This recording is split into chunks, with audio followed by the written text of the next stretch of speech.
जंगल के बीचों बीच बना हुआ एक कैंप, जिस कैंप के अंदर मौजूद था एक आशुतोष नाम का कमांडो। वह अपनी कुर्सी पर बैठा हुआ था और उसके सामने एक बहुत बड़ी टेबल थी। उस टेबल पर एक बहुत बड़ा मैप था और आशुतोष उसी मैप को घूर रहा था। काफी देर से आशुतोष आतंकवादियों की लोकेशन गैस करने की कोशिश कर रहा था। उसने काफी लोकेशंस को गैस किया था, लेकिन अभी भी उसे सेटिस्फैक्शन नहीं मिल रही थी। वो अभी भी कई सारी लोकेशंस को गैस करना चाहता था और वहां पर जाकर आतंकवादियों का खात्मा करना चाहता था। उसके दिमाग में यही सब चल रहा था, तभी वहां पर मयंक नाम का एक कमांडो आया और उसने कहा, सर, एक बहुत ही बुरी खबर है। अभी हमें इंफॉर्मेशन मिली है कि काला वन वापस एक्टिवेट हो गया है। उसके बाद आशुतोष तुरंत अपनी कुर्सी से खड़ा हो गया और उसने मयंक की तरफ देखते हुए कहा, क्या?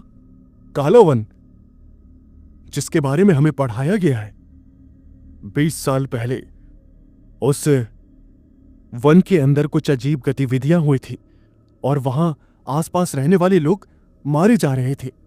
वहां पर स्पेशल फोर्स गई थी और वहां उनका सामना एक भेड़िया मानव से हुआ था। जितनी भी स्पेशल फोर्स के मेंबर्स थे वो सभी मारे गए थे और सिर्फ एक ही वहां से जिंदा वापस लौटा था। वो वन वापस एक्टिवेट हो गया है, ऐसा कैसे हो सकता है? उसके बाद मयंक ने कहा, यही तो मुझे समझ नहीं आ रहा। अभी मुझे ऊपर से कॉल आया था और उन्होंने ये सारी इंफॉर्मेशन आपको देने की ये कहा है। उन्होंने कहा है कि ये जो ऑपरेशन है आप संभालेंगे और आप ही टीम बनाएंगे और इस बार इस ऑपरेशन को अंजाम देना आपकी जिम्मेदारी रहेगी। जैसे ही ये बात आशुतोष ने सुनी तब उसके माथे पर पसीना आ गया, क्योंकि ये ऑपरेशन करना एक बहुत ही बड़ी जिम्मेदारी थी। आशुतोष ने पूछा, अच्छा, और कोई इंफॉर्मेशन? मयंक ने कहा, सर, अभी हमने सर्वे किया था। हमने मतलब हमारी सरकार ने, ये जो काला वन है इसके आसपास कई सारे गांव थे। उनमें से जो सबसे पास थे वो 6 गांव गायब हो गए और वहां के लोग कहाँ गए इस बारे में कुछ भी नहीं पता है। बस अब वो गांव जो है वो वीरान और सुनसान पड़े हुए हैं। उनके लोगों का कुछ नहीं पता, ना ही किसी की कोई लाश मिली, ना ही कोई खून खराबा। बस घरों के बाहर खरोचने के निशान थे और ऐसा लग रहा था जैसे बाहर किसी भेड़िए ने पंजे मारे हो, जिसका साफ साफ मतलब है कि 20 साल पहले वाला वो आदमखोर राक्षस वापस आ गया है। आशुतोष ने जब ये बात सुनी तब वो बहुत ही ज्यादा चिंता में आ गया। आखिर 6 गांव के लोग इतनी जल्दी कहाँ गायब हो गए और उनका कोई नामो निशान क्यों नहीं मिल रहा है? उसके बाद आशुतोष ने खुद ऊपर बात करी और ऊपर से जितने भी इंस्ट्रक्शंस मिले थे उन्हें फॉलो किया। आशुतोष को जिम्मेदारी दी गई कि वो एक टीम बनाएगा और उस टीम को लेकर उस जंगल में जाएगा और वो जो कोई भी है आदमखोर भेड़िया उसे मौत के घाट उतारेगा। लेकिन ये सारी चीजें सुनने में जितनी आसान है उतनी करने में नहीं है। उस आदमखोर भेड़िए को मारना बहुत ही ज्यादा मुश्किल है, क्योंकि 20 साल पहले जो स्पेशल फोर्स गई थी उसमें से सिर्फ एक ही इंसान वापस बचकर आया था और उसके भी हाथ पैर सही सलामत नहीं बचे थे। आशुतोष ने ऊपर बैठे अधिकारियों से कुछ दिन का समय मांगा और उसके बाद वो अपने आर्मी कैंप में मौजूद था। उसने आर्यन को बुलाया। आर्यन भी एक स्पेशल कमांडो था और उसने 5 लोगों की टीम तैयार करी, जिसमें थे मयंक, आर्यन, सचिन और विराट, और 5वां खुद था आशुतोष। इन 5 ने बहुत ही बड़े बड़े कामों को अंजाम दिया था और इनमें से सबसे ज्यादा बहादुर था आशुतोष। इसी कारण उसे जिम्मेदारी मिली थी पूरी टीम को लीड करने की। आशुतोष ने मयंक, आर्यन, सचिन और विराट को आर्मी कैंप में बुलाया और उसके बाद उन्हें सामने की ओर बैठाकर एक ब्लैक बोर्ड के आगे खड़ा हो गया। उसके बाद आशुतोष ने बोलना शुरू किया, अभी कुछ दिनों पहले हमें इंफॉर्मेशन मिली है कि काला वन वापस एक्टिवेट हो गया है। हाँ, आपके दिमाग में बिल्कुल सही चीजें आई हैं। आपको जो पढ़ाया गया है उसी के बारे में मैं बात कर रहा हूँ। काला वन एक ऐसा स्पेशल ऑपरेशन जिस स्पेशल फोर्स ने इसे किया था, उसका सिर्फ एक ही मेंबर जिंदा बचा और आज वो रिटायर्ड है और उनके हाथ पैर भी उस ऑपरेशन में चले गए। लेकिन उस समय हमारी पुरानी स्पेशल फोर्स ने जैसे तैसे उस आदमखोर राक्षस को तो रोक दिया, लेकिन अब वो राक्षस न जाने कहां से वापस आ चुका है। अब उसे रोकना हमारी जिम्मेदारी है। मैं आप सभी से यही बोलना चाहूंगा कि आप अपने सारे इंपॉर्टेंट काम्स को निपटा लीजिए। उसके बाद हम जल्द ही इस मिशन को अंजाम देने के लिए निकलेंगे। अपनी गन्स की जो प्रैक्टिस है उसे अच्छी तरह कर लीजिए और जितना मर्जी ट्रेनिंग जो है वो कर लीजिए, क्योंकि आपको इस मिशन में सबसे ज़्यादा ताकत की ज़रूरत पड़ने वाली है। ये जो आप अपने सामने मैप देख रहे हैं, इस एरिया में भेड़िए के होने के सबसे ज़्यादा चांसेस हैं, क्योंकि मैंने सैटेलाइट से इन सभी जगहों की इमेजेस मंगवाई हैं और यहाँ पर बहुत ही ज़्यादा हलचल जो है वो मौजूद है। और इसी हलचल के कारण हमें लगता है कि यहीं इसी एरिया में वो भेड़िया मानव घूम रहा है।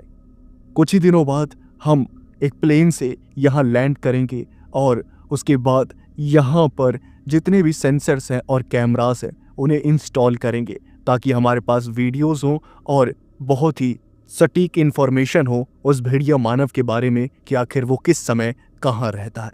उसके बाद हम अपनी गन्स और अपने स्किल्स का इस्तेमाल करके उसे घेरेंगे और उसे मौत के घाट उतार देंगे। क्या आप सभी को समझ आया?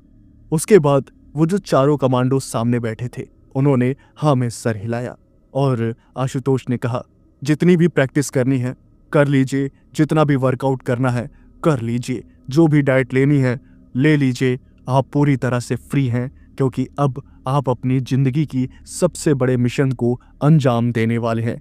उसके बाद आशुतोष ये बोलकर वहाँ से चला गया और वो चारों कमांडोज भी उठकर अपने अपने काम में लग गए। अब वो चारों कमांडोज थे तो बहुत ही ज़्यादा पावरफुल और बहुत ही ज़्यादा स्ट्रॉन्ग, लेकिन एक बार के लिए वो भी सोच में पड़े हुए थे कि वो एक भेड़िया मानव राक्षस का सामना कैसे करेंगे, और इसलिए उनके मन में कई सारे सवाल थे। लेकिन फिर भी थे तो वो कमांडोज, उन्हें बहुत ही अच्छी ट्रेनिंग दी गई थी, उन्होंने अपने आप को संभाल लिया था और इस पॉजिटिव एटीट्यूड के साथ कि वो उस भेड़िया मानव का सामना कर सकते हैं और उसे मौत के घाट भी उतार सकते हैं, वो लोग अपने वर्कआउट प्रैक्टिस करने लगे।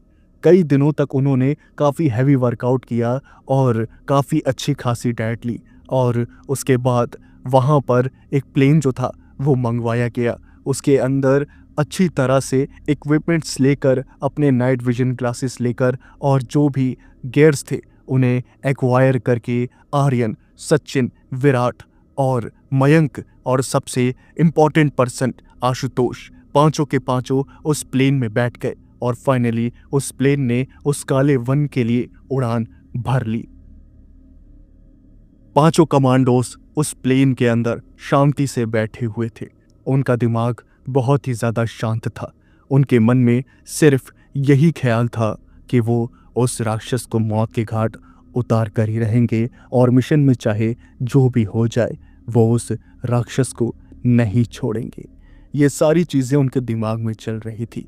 तभी उस प्लेन में सायरन जो था वो बजने लगा और एग्जिट गेट जो था वो खुल गया। उसके बाद उन सभी ने एक दूसरे की शक्ल देखी और वो एक एक करके नीचे कूद गए।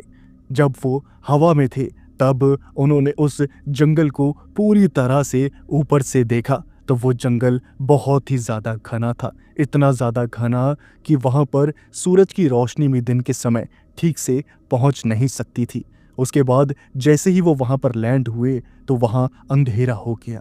दिन के समय वो उस जंगल में लैंड हुए थे और दिन के समय ही उन्हें रात जैसा महसूस होने लगा। उसके बाद उन्होंने अपना जो सामान था उसे निकालना शुरू किया। आशुतोष ने कहा, यहाँ पर जितने भी थर्मल सेंसर हैं वहाँ लगा दो और बाकी के जितने भी सेंसर्स हैं हमारे पास मैं बता देता हूँ वहाँ इंस्टॉल करो। हम सारी जो चीज़ें हैं वो इन सेंसर्स की मदद से ही देख पाएंगे।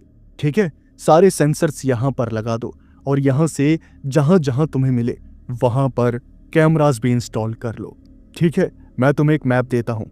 मैंने बहुत मेहनत से सैटेलाइट इमेजेस को देख देख कर ये सारा प्लान बनाया है। यहाँ जहाँ जहाँ मैंने रेड मार्क किया है वहाँ वहाँ कैमरास को इंस्टॉल करो, और मयंक तुम मेरे साथ रहोगे। हम दोनों मिलके एक्सप्लोजिव और ट्रैप्स को सेट करेंगे और वही हमारी सबसे ज़्यादा मदद करेंगे उस भेड़िया मानव को मारने में। सचिन, विराट और आर्यन वो तीनों थर्मल सेंसर्स और कैमरा इंस्टॉल करने में लग गए। उन्होंने काफ़ी सारे माइंस, काफ़ी सारे एक्सप्लोजिव उस जंगल में फिट कर दिए जहाँ जहाँ उस भेड़िया मानव के सबसे ज़्यादा आने के चांसेस थे। कई जगहों पर उन्हें भेड़िया मानव के पैरों के निशान भी नजर आए, और जहाँ जहाँ उन्होंने पैरों के निशान देखे वहाँ पर उन्होंने लैंड माइन बिछा दिए। ये काम करने में उनका काफ़ी समय जो था वो बीत गया था और धीरे धीरे शाम होनी शुरू हो गई थी। जब शाम होनी शुरू हुई तब आशुतोष ने कहा, सारा काम हो गया? तुम तीनों ने कैमरास वगैरह, थर्मल सेंसर इंस्टॉल कर दिए? उसके बाद उन तीनों ने हाँ में सर हिलाया, और आर्यन जो था उसने कहा, सर वो लास्ट वाला भी जो माइन है वो मैंने लगा दिया है, अब हमें क्या करना है? उसके बाद आशुतोष ने कहा, अब हमें उस भेड़िया मानव के आने का इंतज़ार करना है। उसके बाद वो पांचों उस इलाके से काफ़ी दूर चले गए और एक सुरक्षित जगह की तलाश करने लगे। वहाँ पर उन्हें एक सुरक्षित जगह जो थी वो मिल गई और वहाँ पर उन्होंने टेंट लगाया। उस टेंट के अंदर वो सभी चले गए और उन्होंने स्मार्टफोन जैसे कुछ डिवाइसेस निकाले जिनमें बड़ी बड़ी स्क्रीन लगी हुई थी, और उन्हें जैसे ही ऑन किया गया तो वो जितने भी कैमरास वहाँ जंगल में इंस्टॉल किए गए थे उनकी लाइव रिकॉर्डिंग उन स्क्रीन्स में प्ले होने लगी, और साथ ही साथ वो जो सेंसर्स लगाए गए थे उनकी भी लाइव रिकॉर्डिंग उस स्क्रीन में नज़र आने लगी। अब वो कहाँ से आता, कहाँ जाता, इन सभी चीज़ों के बारे में वो कमांडोज पूरी इन्फॉर्मेशन निकाल सकते थे। और उसके बाद उन्होंने पैनी नज़र उस स्क्रीन पर अड़ा दी और आशुतोष और मयंक दोनों उस टेंट के बाहर निकल गए ताकि वो टेंट की सुरक्षा कर सकें। सचिन, विराट और आर्यन वो तीनों स्क्रीन्स पर नज़र रख रहे थे कि आखिर कब वो भेड़िया मानव किसी न किसी कैमरा में नज़र आएगा। तभी अचानक से वहाँ पर मयंक ने नोटिस किया, वहाँ पर पास में एक झाड़ी जो थी वो हिल रही थी, और उस झाड़ी को हिलता हुआ देखकर मयंक ने आशुतोष से कहा, सर सर वहाँ कुछ हिल रहा है। और जैसे ही ये बात आशुतोष ने सुनी तुरंत उसने अपनी गन निकाली और उस झाड़ी में कई सारी राउंड गोलियां चला दी, और इतनी गोलियों की आवाज़ सुनने के बाद वहाँ तीनों बैठे जो कमांडो थे अंदर वो तीनों घबरा गए और वो भी अपनी गन लेकर बाहर भागे।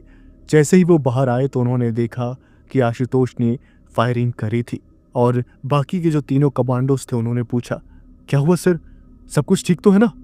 उसके बाद आशुतोष ने उन सभी को चुप रहने के लिए कहा। वो उठकर खड़ा हुआ और झाड़ी के पास गया, तब उसने चैन की सांस ली। उसके बाद वो सभी भी झाड़ी के पास आए और उन्होंने देखा कि उस झाड़ी में एक जंगली सूअर मरा हुआ था, और जिसका साफ मतलब था कि वो झाड़ी सिर्फ और सिर्फ उस जंगली सूअर की वजह से हिल रही थी। उसके बाद वो तीनों जो कमांडोज थे, आर्यन, विराट और सचिन, तीनों वापस टेंट में चले गए और मयंक और आशुतोष अपना जो काम था उसे करने लगे। तभी अचानक से मयंक ने फिर से एक झाड़ी में हलचल महसूस करी, और उसके बाद उसने फिर से ये बात आशुतोष को बताई, और आशुतोष ने वहाँ पर भी फायरिंग करी, लेकिन वहाँ पर उन्हें कुछ नज़र नहीं आया। ये सब वो लोग कर ही रहे थे। तभी अंदर बैठे हुए सचिन ने चिल्लाते हुए कहा, सर सर सर इधर आइए, इधर आइए सर, यहाँ कुछ महसूस हो रहा है सर। उसके बाद आशुतोष भागता हुआ टेंट के अंदर चला गया और मयंक बाहर ही सुरक्षा के लिए रुका रहा। जैसे ही आशुतोष अंदर गया और उसने स्क्रीन्स की तरफ देखा तो स्क्रीन्स पर कुछ हलचल जो थी वो महसूस हो रही थी। कैमरास की ओर जब नजर गई तब एक कैमरा के अंदर उन्हें एक बहुत ही तेज जीव भागता हुआ नजर आया, जो वहां से भागता हुआ किसी डायरेक्शन की ओर निकल गया था। उसके बाद तुरंत वो जो लाइव रिकॉर्डिंग थी उसकी वीडियो प्ले करी गई और उसे स्लोमो में चलाया गया, और जब उसे स्लोमो में चलाया गया तब जो वीडियो थी वो जो सामने आई उसे देखकर वो सभी ऊपर से नीचे तक कांप गए। उन्होंने देखा कि वो जो कोई भी चीज़ थी जो कैमरे के सामने से बहुत फुर्ती में निकली थी, वो चीज़ एक भेड़िया मानव था और वो 4 पैरों पर भागता हुआ आगे की ओर गया था।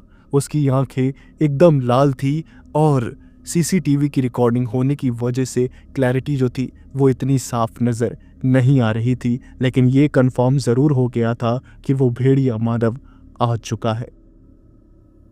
उसके बाद आशुतोष ने कई सारे कैमरास जो थे वो इस इलाके में इंस्टॉल करे थे और सभी कैमरास की जो स्क्रीनिंग थी उसने चालू करके एक एक करके देखने लगा और उसे एक कैमरा में वो भेड़िया मानव नज़र आ गया। वो भेड़िया मानव वहाँ पर खड़ा था और आसपास देख रहा था। उस भेड़िया मानव को वहाँ खड़ा देखकर आशुतोष को लगा कि यही सही मौका है इस भेड़िया मानव पर पहला वार करने का और जंग की शुरुआत करने का। उसके बाद आशुतोष ने अपनी पॉकेट से एक बहुत ही बड़ा रिमोट निकाला जिसके अंदर बहुत सारे बटन्स लगे हुए थे और आशुतोष ने तुरंत बिना देरी किए एक बटन को दबाया और वो जो भेड़िया मानव जहाँ खड़ा था वहीं पास में एक एक्सप्लोजन हुआ, जिसके एक्सप्लोजन से वो भेड़िया मानव खिलौने की तरह हवा में उड़ गया और ज़मीन पर धड़ाम से किसी बेजान सामान की तरह गिर गया। उसके बाद वो बिना किसी हरकत के ज़मीन पर ही पड़ा रहा और 2 सेकंड बाद वो जैसे तैसे अपने शरीर को झंझोड़ता हुआ उठा। वो बस अपने आप को संभाल ही रहा था, तभी अचानक से उसका पैर वहाँ पर एक लैंडमाइन पर पड़ गया और लैंडमाइन में भी एक्सप्लोजन हो गया और एक्सप्लोजन होने के कारण वापस उस भेड़िया मानव की काफ़ी बुरी हालत हो गई। उसके बाद आशुतोष ये सब देखकर बहुत ही ज़्यादा खुश हो रहा था। उसे ऐसा लग रहा था कि उन्हें लड़ने की ज़रूरत ही नहीं पड़ेगी, वह एक्सप्लोजिव और लैंडमाइन से उनका काम कर देंगे। उसके बाद वो भेड़िया मानव इलाके में जहाँ भी जाता वहाँ मौजूद बॉम्ब का बटन दबा दिया जाता और वहाँ एक्सप्लोजन हो जाता, जिसके कारण उस भेड़िया मानव को काफ़ी नुकसान पहुँचता। ऐसे करते करते वो भेड़िया मानव बहुत ही ज़्यादा ज़ख्मी हो गया और उसके शरीर में बहुत ही ज़्यादा कमज़ोरी आ गई।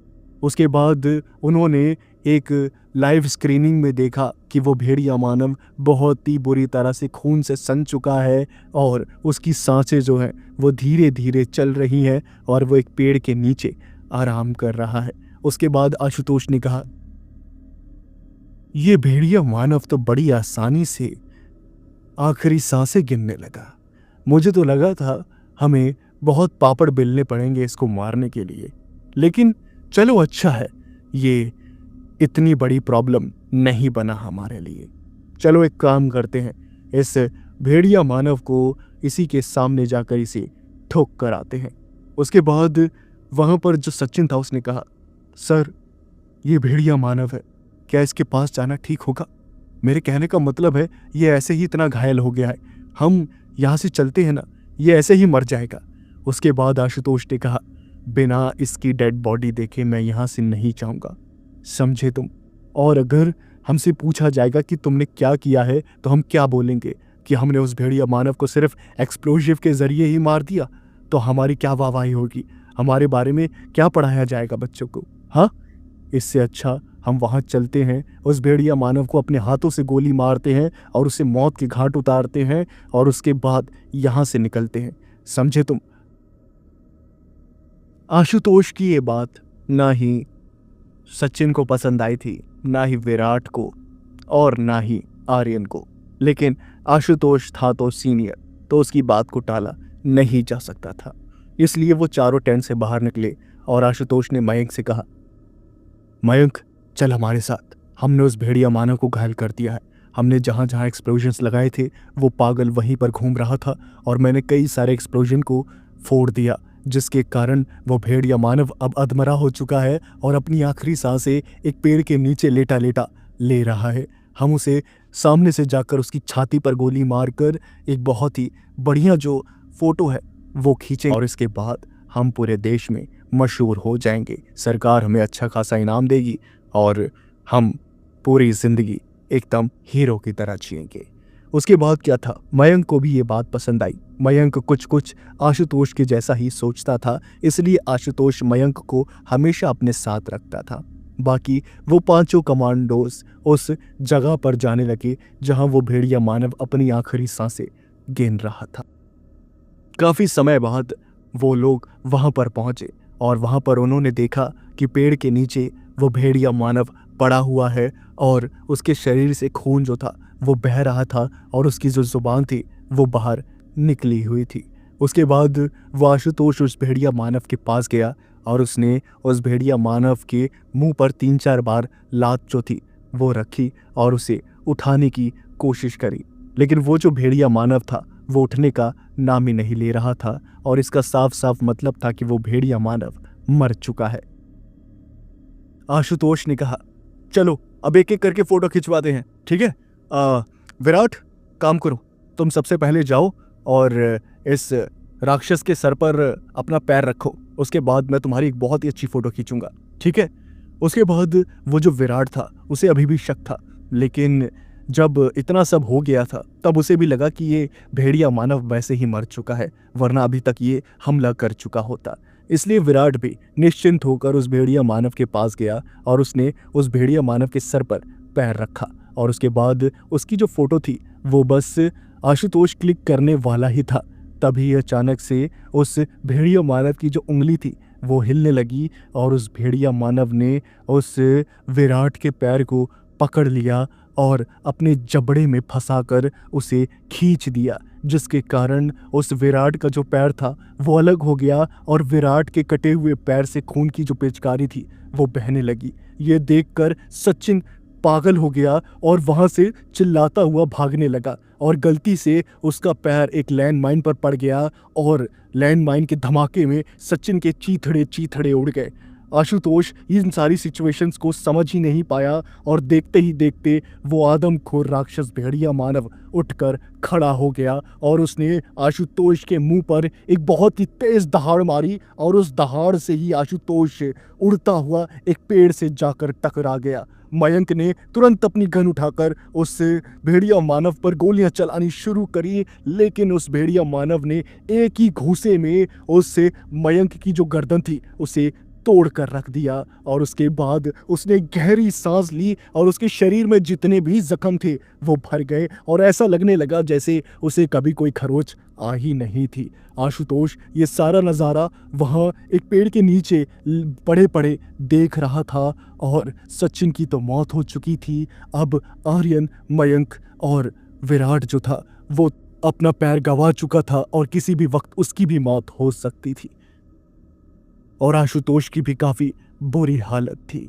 मयंक के मुंह से खून निकलने लगा था और वो बहुत ही ज्यादा घबरा गया था। उसके बाद उस भेड़िया मानव ने आसपास देखा तो उसे सबसे पास विराट नजर आया, जिसका एक पैर कटकर अलग हो चुका था और उस बचे हुए पैर से खून की जो पिचकारी थी वो लगातार बहे जा रही थी और विराट जोर जोर से चिल्ला रहा था। उसके बाद उस भेड़िया मानव ने विराट की ओर देखा और अपना जो कदम था उसे उसकी तरफ बढ़ाया। उसके बाद उस भेड़िया मानव ने विराट की जो गर्दन थी उसे पकड़ा और उसे हवा में उठा दिया और उसकी जेब में हाथ डालने लगा। उसकी जेब में हाथ डालने के बाद उसे एक ग्रेनेड मिला और उस ग्रेनेड की पिन को खींचकर उस भेड़िया मानव ने विराट के मुंह में डाल दिया और विराट को दूर फेंक दिया, जिसके कारण हवा में ही वो जो ग्रेनेड था वो विराट के मुंह में ही फट गया और विराट की जो गर्दन थी उसके चीथड़े उड़ गए और साथ ही साथ उसका जो धड़ था उसकी तो राख भी कहीं नहीं मिली। सचिन और विराट बहुत ही बुरी मौत मारे गए थे। इतनी बुरी मौत के बारे में तो किसी ने कल्पना भी नहीं करी होगी। आशुतोष ये सारी चीज़ें अपनी आंखों के सामने देख रहा था और उसने अपनी पैंट में पेशाब तक कर दिया था।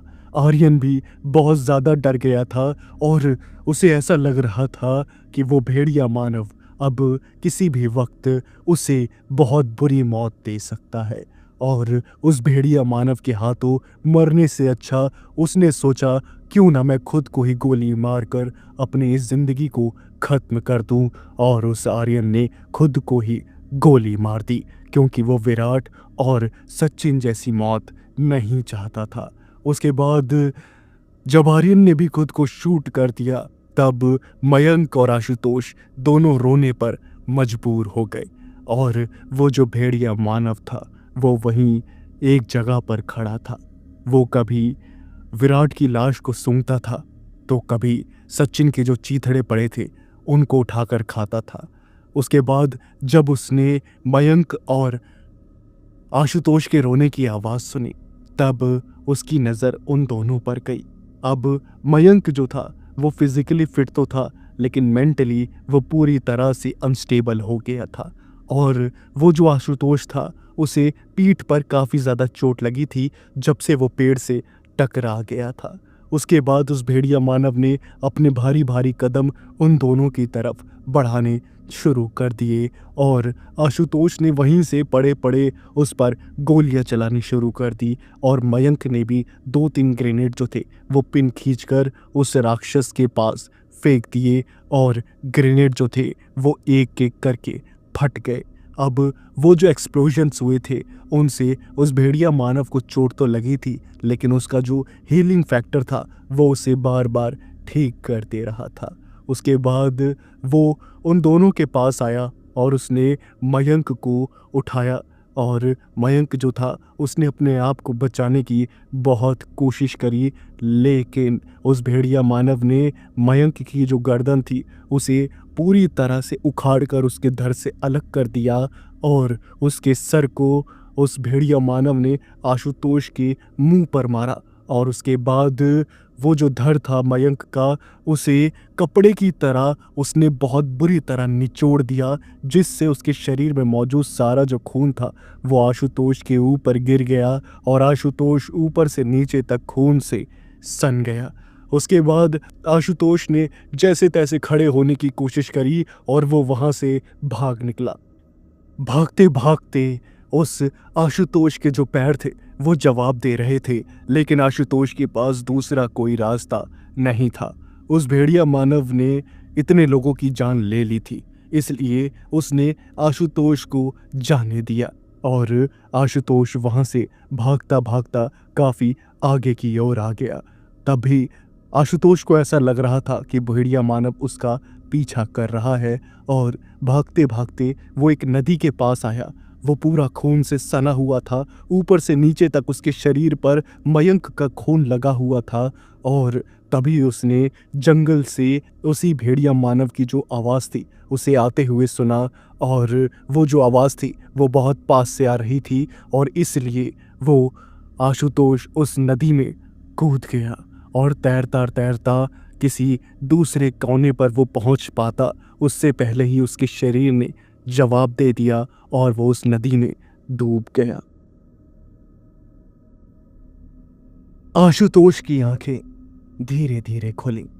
जब उसे होश आया तब उसने देखा कि वो एक झोपड़ी में है, और वो झोपड़ी बहुत ही ज़्यादा पुरानी लग रही थी।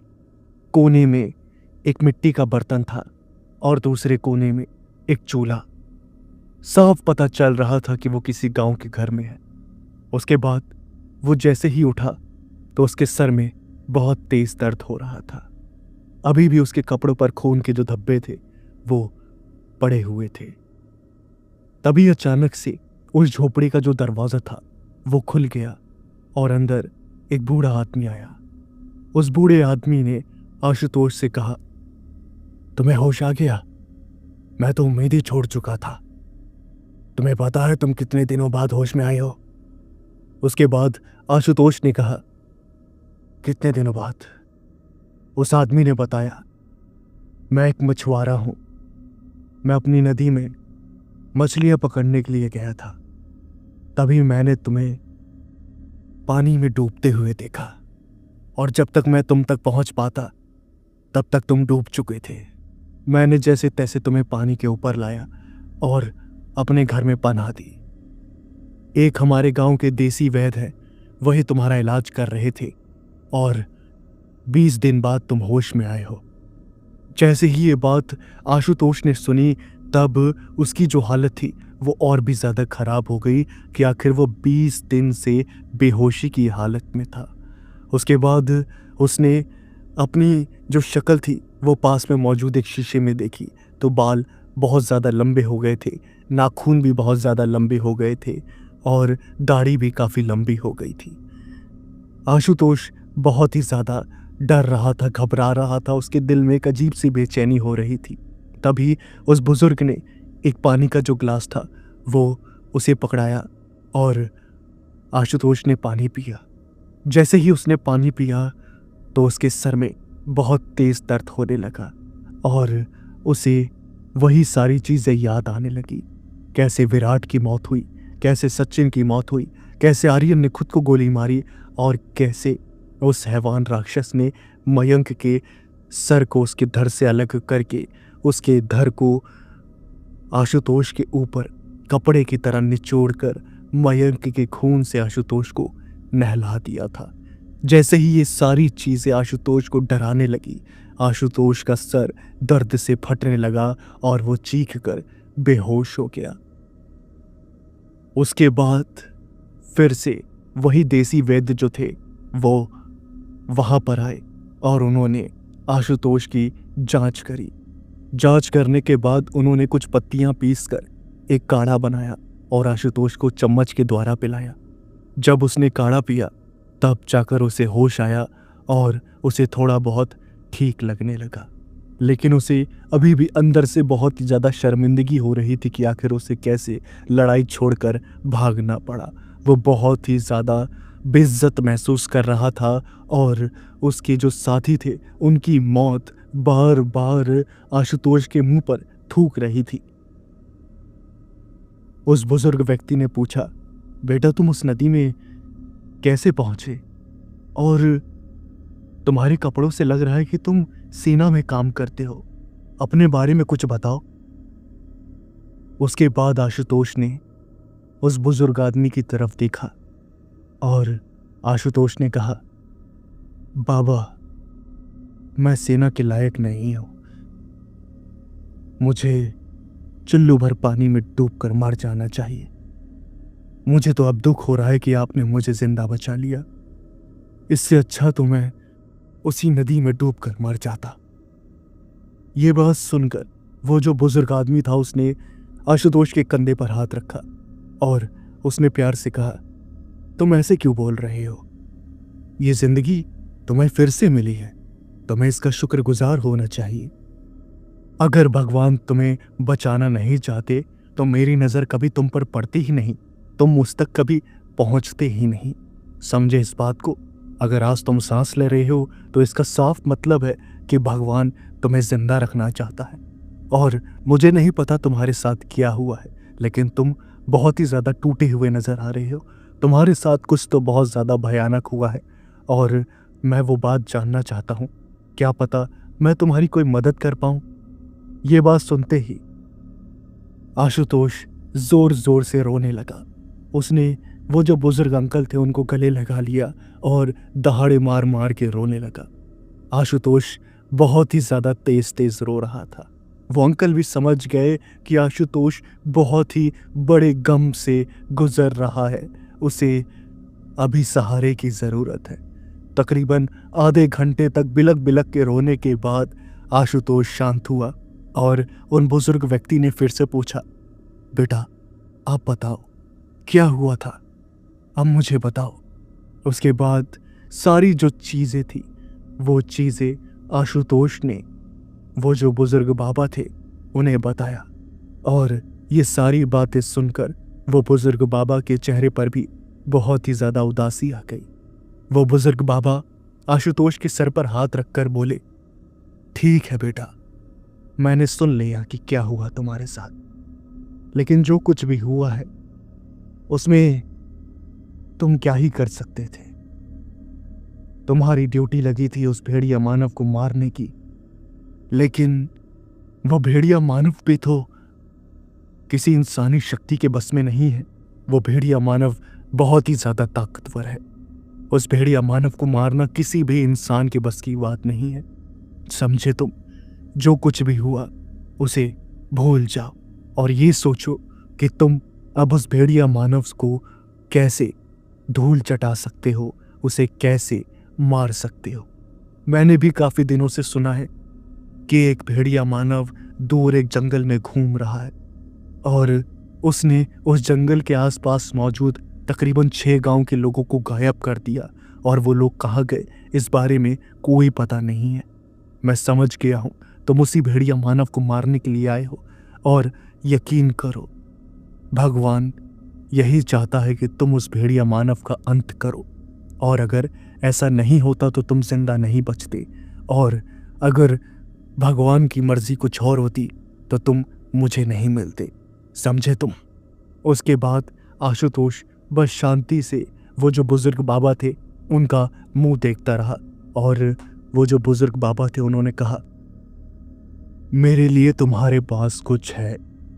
और उसके बाद आशुतोष ने उन बाबा की तरफ देखा और वो देखता ही रह गया। वो बाबा अपनी उस झोपड़ी के कोने में गए जहां एक छोटा सा संदूक रखा हुआ था। उस संदूक पर ताला लगा हुआ था और उन्होंने एक छोटी सी चाबी से उस ताले को खोला। जैसे ही उन्होंने उस संदूक को खोला तो उस संदूक में एक छोटा सा बक्सा था। उस बक्से को निकालकर वो सीधा आशुतोष के पास आए और उन्होंने उस बक्से को आशुतोष के सामने खोला। आशुतोष ने उस बक्से को देखा तो उस बक्से में एक चांदी का चाकू था, और वो चाकू बहुत ही ज्यादा खतरनाक नजर आ रहा था। उस चाकू को देखकर आशुतोष ने कहा, बाबा ये क्या है? उसके बाद वो जो बाबा थे उन्होंने कहा, ये जो भेड़िया मानव यहां पर आतंक मचा रहा है वो आज का नहीं है, या फिर 10, 20, 50 साल पुराना नहीं है, बल्कि ये कई सालों से इसी जंगल में अपने आतंक को मचाता हुआ आ रहा है। हमारे दादा भी इसी भेड़िया मानव के आतंक का शिकार बने थे किसी जमाने में। वो मुझे इस भेड़िया मानव की कहानियां बचपन में सुनाया करते थे, और हमारे जो दादा थे वो इकलौते इंसान थे जिन्होंने उस भेड़िया मानव का सामना किया था, क्योंकि हमारे दादा ने भी किसी ऋषि मुनि से सुना था कि उस भेड़िया मानव की कमजोरी सिर्फ चांदी से बने हथियार हैं। उन हथियारों के अलावा किसी भी तरह का कोई भी हथियार उस भेड़िया मानव को नुकसान नहीं पहुंचा सकता। बाकी के जितने भी हथियार हैं वो कुछ देर के लिए उसे घायल जरूर कर देंगे, लेकिन थोड़ी ही देर में उसके जख्म अपने आप भर जाएंगे। लेकिन अगर उसे कोई गहरा घाव लंबे समय तक देना है तो फिर चांदी के हथियार की जरूरत पड़ेगी, और वो भी कोई ऐसा वैसा चांदी का हथियार नहीं, बल्कि अभिमंत्रित चांदी का हथियार। उस समय मेरे जो दादाजी थे उन्होंने अपनी सारी जमा पूंजी से एक चांदी का जो चाकू था वो बनवाया, और वो जो ऋषि मुनि थे उन्होंने उस चांदी के चाकू को अभिमंत्रित किया। मेरे दादाजी उस चाकू को अपने घर में रखने लगे, क्योंकि उस भेड़िया मानव का आतंक कई सालों तक चलता रहता था और वो काफी लोगों को अपना शिकार बना लेता था। इसलिए मेरे दादाजी अपने परिवार को बचाने के लिए इस चाकू को अपने पास हमेशा रखते थे। धीरे धीरे वो जो भेड़िया मानव था वो कहीं गायब हो गया और मेरे दादाजी भी इस दुनिया से चले गए। उसके बाद वो चाकू मेरे पिताजी के पास, और उसके बाद ये चाकू मेरे पास आया है।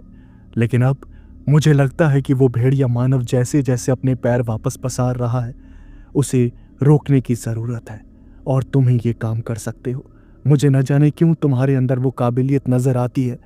ये लो, इसे अपने पास रखो, और जब तुम अगली बार जंग में जाओ उस भेड़िया मानव के खिलाफ, तो ये चाकू उसकी छाती में घुसा देना, और ये जो वार होगा, ये वार वो भेड़िया मानव कभी भी सह नहीं पाएगा।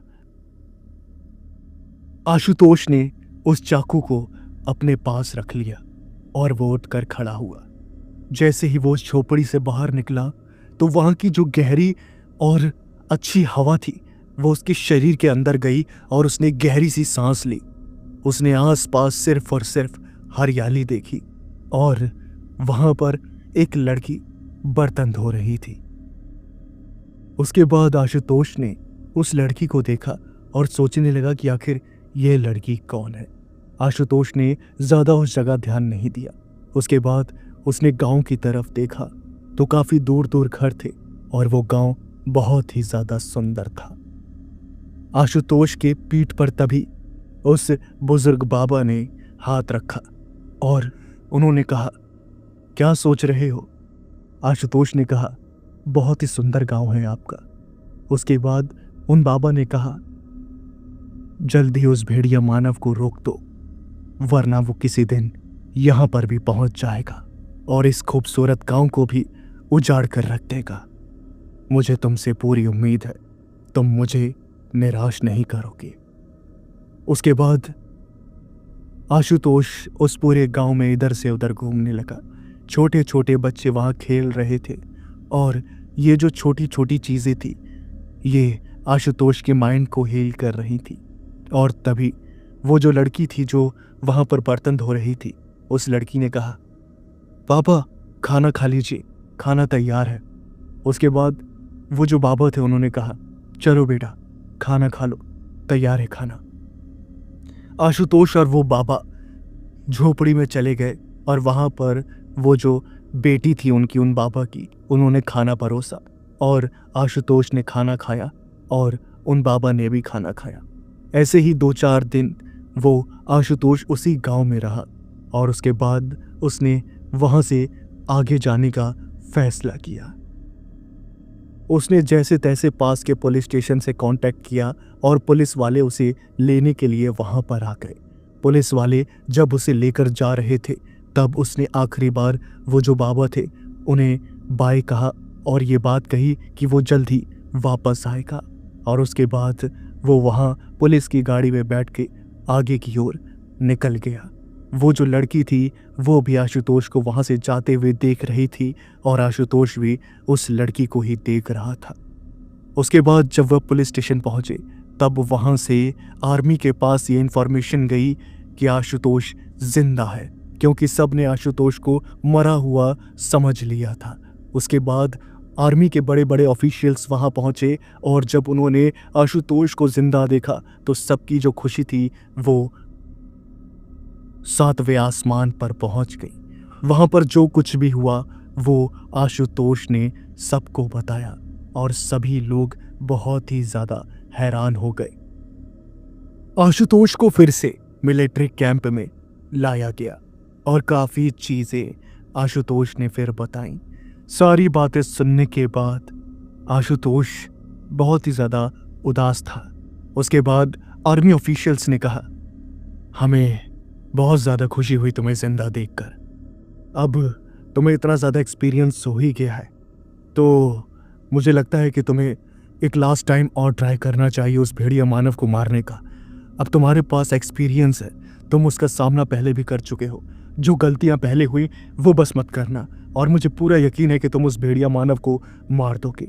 मैं तुम्हारे लिए एक बहुत ही खतरनाक टीम हायर करता हूं और वो टीम तुम्हारे साथ उस जंगल में जाएगी। और ये बात सुनकर आशुतोष ने कहा, नहीं, इस बार नहीं, इस बार मेरे साथ कोई नहीं जाएगा। पिछली बार जब मैं टीम के साथ गया था तो कोई नहीं बचा। मुझे ऐसा लगता है कि वो सभी मेरी वजह से मारे गए। मेरी गलतियों की वजह से उन्होंने अपनी जान गंवाई और अब मैं किसी और की जान नहीं जाने दे सकता। मैं अकेला ही इस मिशन को अंजाम दूंगा और अगर मैं जिंदा बचा तो भी ठीक है और मर गया तो भी मुझे किसी बात का गम नहीं। ये बात आर्मी ऑफिशियल्स को बहुत ज़्यादा अटपटी लगी और आर्मी ऑफिशियल्स ने बहुत ज़्यादा समझाने की कोशिश करी कि ये एक आत्महत्या है, लेकिन आशुतोष ने कोई भी बात नहीं मानी। तकरीबन 20 दिन बाद आशुतोष ने वर्कआउट करके और अच्छी खासी डाइट लेकर अपनी जो बॉडी थी उसे फिर से रिकवर किया और उसके शरीर पर जो जख्म थे उन्हें भी रिकवर किया। उसके बाद जब वो पूरी तरह से रेडी हो गया तब उसने उस भेड़िया मानव का सामना करने का फैसला किया। प्लान शुरुआत का वही था। शुरुआत के प्लान में वो प्लेन में बैठता और उसी एरिया में लैंड होता जहां वो अपनी टीम के साथ पहले हुआ था। उसके बाद वो अकेला ही वहाँ पर छुपकर उस भेड़िया मानव का इंतज़ार करता और उसके बाद जो सिल्वर चाकू है वो चाकू वो उस भेड़िया मानव के शरीर में मौका देखकर उतार देता और उस भेड़िया मानव का हमेशा के लिए अंत हो जाता। उसके बाद आशुतोष ने जब सारी प्लानिंग कर ली थी तब अपने इक्विपमेंट्स पहनकर और सबसे एडवांस वेपन को लेकर वो प्लेन में बैठ गया। जब वह प्लेन में बैठा हुआ था तब उसे वही पुरानी बातें याद आ रही थी कि कैसे पिछली बार उसके साथ 4 लोग और थे, लेकिन अब वो अकेला था। उसे अपने साथियों की मौत का बदला चाहिए था और साथ ही साथ वो पूरी मानव जाति को उस भेड़िया मानव के खतरे से मुक्त भी करना चाहता था। यही सारी बातें वो सोच ही रहा था। उसके बाद अलार्म जो था वो बज गया और आशुतोष उठकर खड़ा हुआ और भागते हुए वो प्लेन से नीचे कूद गया और हवाओं को चीरते हुए जमीन की तरफ बढ़ने लगा और सही टाइम पर उसने पैराशूट जो था उसे खोल दिया और सेफली वो उस इलाके में लैंड हो गया। जब वो वहां पर लैंड हुआ तब उसे वहां पर उसके जो साथी थे उनके ड्रेसेस के टुकड़े मिले और साथ ही साथ उनके छोटे मोटे सामान भी मिले। उन सभी सामानों को अपने बैग में डालकर आशुतोष बस आसमान की ओर देखने लगा और उसने फिर से पुरानी वाली प्लानिंग के हिसाब से ट्रैप्स जो थे वो सेट करना शुरू कर दिया। उसने कई सारे जो ट्रैप्स थे वो सेट कर दिए ताकि वो जो भेड़िया मानव है वो थोड़ा कमज़ोर पड़ सके। अब वो इन सब ट्रैप से मर तो नहीं सकता था, लेकिन कमज़ोर तो ज़रूर थोड़ा बहुत कुछ टाइम के लिए पड़ सकता था। इसलिए उसने ढेर सारे लैंड माइन्स, ढेर सारे टाल जो थे वो वहाँ पर बिछा दिए और उसके बाद उसने एक जगह चुनी जहाँ पर पहले उसने मयंक की मौत को अपनी आंखों से देखा था। उसने वहाँ पर गड्ढा खोदना शुरू कर दिया और गड्ढा जो था वो धीरे धीरे बहुत ही ज़्यादा गहरा हो गया और उस गड्ढे में आशुतोष ने ढेर सारे एक्सप्लोजिव जो थे वो डाल दिए जो रिमोट से कंट्रोल होते थे। उसने जितने एक्सप्लोजिव होते थे वो उस गड्ढे के अंदर भर दिए और ऊपर से मिट्टी डाल दी और जैसे जैसे वो ये सारे काम कर रहा था वैसे वैसे समय बीतता जा रहा था और अंधेरा होता जा रहा था। जब अंधेरा होना शुरू हो गया तब आशुतोष ने अपना जो लास्ट मूव था उसे किया और वो अपने साथ कुछ ब्लड लाया था। उस ब्लड को उसने खोला और जहाँ पर उसने बॉम्ब वगैरह गड्ढे में दफना रखे थे उसी गड्ढे के ठीक ऊपर उसने वो जो खून था उसे बिखेर दिया और वो वहाँ से दूर चला गया।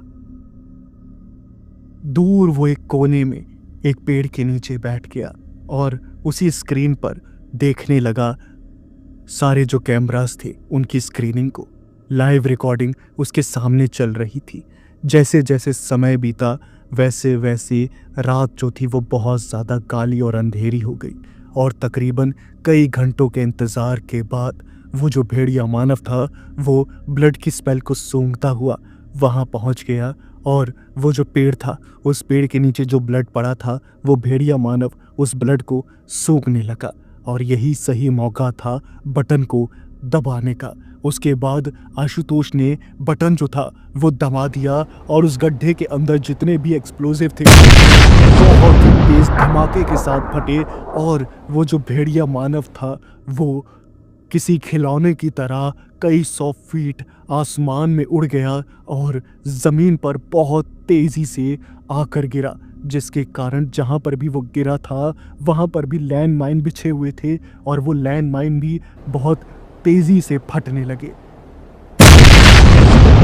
आशुतोष फाइनली उस जगह पर पहुँच गया जहाँ पर उस भेड़िया मानव की बहुत बुरी हालत हो रखी थी।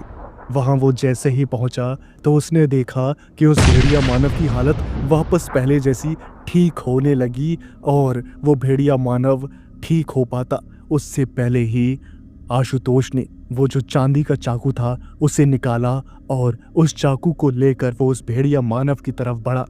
जब उस भेड़िया मानव ने अपने पास उस आशुतोष को चांदी का चाकू लाते हुए देखा तो वो तुरंत उठकर खड़ा हो गया। वो भले ही घायल था लेकिन अपनी रक्षा कर ही सकता था और उसने अपनी घायल हालत में ही आशुतोष को पकड़कर जमीन पर पटकना शुरू कर दिया। लेकिन उसके शरीर पर बहुत ही ज़्यादा जख्म हो रखे थे, जिसके कारण वो बहुत ही ज़्यादा कमज़ोर वार आशुतोष पर कर रहा था। आशुतोष जैसे तैसे उसके वारों से बचकर कई सारी गोलियां उस हैवान के ऊपर चला रहा था ताकि वो और ज़्यादा कमज़ोर हो जाए और इस बार इसका अंत हो ही जाए। उसके बाद उसने कई सारी गोलियां चलाई और गोलियों के वार से वो भेड़िया मानव पीछे की ओर जाने लगा। ये सब देखकर आशुतोष ने गोलियों को रोका नहीं, वो बस गोलियों को लगातार चलाता रहा और बीच बीच में उस आदमखोर भेड़िया मानव पर ग्रेनेड की बौछार करता रहा, जिसके कारण वो पीछे भागते भागते अचानक से उस भेड़िया मानव का पैर एक ट्रैप में पड़ा और वो एक बहुत ही बड़ी जाली में जाकर फंस गया और घायल होने के कारण वो उस जाली को फाड़ भी नहीं पा रहा था। और इसी बात का फ़ायदा उठाकर आशुतोष भागता हुआ आया और उसने उस भेड़िया मानव की छाती में चाकू को घुसा दिया। और जैसे ही उस भेड़िया मानव की छाती में चाकू लगा तो वो जोर से चिल्लाया और उसके चिल्लाने की जो आवाज़ थी वो कई कई किलोमीटर तक सुनाई दी। इतनी ज़्यादा तेज़ चिल्लाने की आवाज़ थी उस भेड़िया मानव की, जिसके कारण आशुतोष को अपना जो कान था उसे बंद करना पड़ा। दर्द की तिलमिलाहट से उस भेड़िया मानव ने जाली को फाड़ दिया और उस भेड़िया मानव ने वहाँ से एक छलांग लगाई और जाते जाते उसने आशुतोष को बोला कि वो वापस ज़रूर आएगा। मैं अभी वापस जरूर जा रहा हूँ, लेकिन जल्दी वापस आऊंगा और उस समय कोई नहीं बचेगा। आशुतोष को ये नहीं पता था कि वो भेड़िया मानव मरेगा या फिर नहीं, लेकिन उसकी दर्द वाली चीखों से आशुतोष को थोड़ी बहुत राहत तो ज़रूर मिली थी। उसके बाद उसने अपने कम्युनिकेशन डिवाइस से वहाँ हेलीकॉप्टर को बुलवाया और हेलीकॉप्टर से रस्सी जो थी वो आशुतोष के लिए नीचे फेंकी गई और उसके बाद उस रस्सी के सहारे आशुतोष उस हेलीकॉप्टर में चढ़ गया और हेलीकॉप्टर उसे वापस आर्मी कैंप में लेकर गया। और ये सारी इन्फॉर्मेशन उसने वहाँ आर्मी कैंप में दी। उस दिन के बाद से उस भेड़िया मानव ने कहीं पर भी कोई हमला नहीं किया। कई लोगों का मानना है कि वो भेड़िया मानव अभी भी शांत है और अपने ठीक होने का इंतज़ार कर रहा है, और कई लोगों का ये भी कहना है कि उस चाकू के वार से वो भेड़िया मानव मर चुका है। लेकिन आशुतोष को अभी भी यकीन नहीं है कि वो भेड़िया मानव मारा गया है, क्योंकि जो कुछ भी वो बोल कर गया था उसके अंदर बहुत ही ज़्यादा गुस्सा था और बदला लेने की भावना भी। आज नहीं तो कल, कल नहीं तो अगले महीने नहीं तो अगले साल नहीं तो 10 साल बाद, 10 साल बाद नहीं तो 50 साल बाद आएगा तो वो ज़रूर, और जब वो आएगा तब कोई भी जिंदा नहीं बचेगा। लेकिन फिर भी उस इलाके को भेड़िया मानव के आतंक से मुक्ति मिल गई थी। काफ़ी दिनों बाद आशुतोष खुशी खुशी उस गांव में वापस गया जहां पर उसकी जान उन बाबा ने बचाई थी। उसके बाद वो जो बाबा थे उन्होंने अपनी बेटी का जो शादी का प्रस्ताव था वो आशुतोष के सामने रखा और आशुतोष ने उन बाबा का मान रखकर शादी के लिए हाँ कर दी और आशुतोष ने उन बाबा की बेटी के साथ शादी कर ली और एक सुखद जीवन जीने लगा।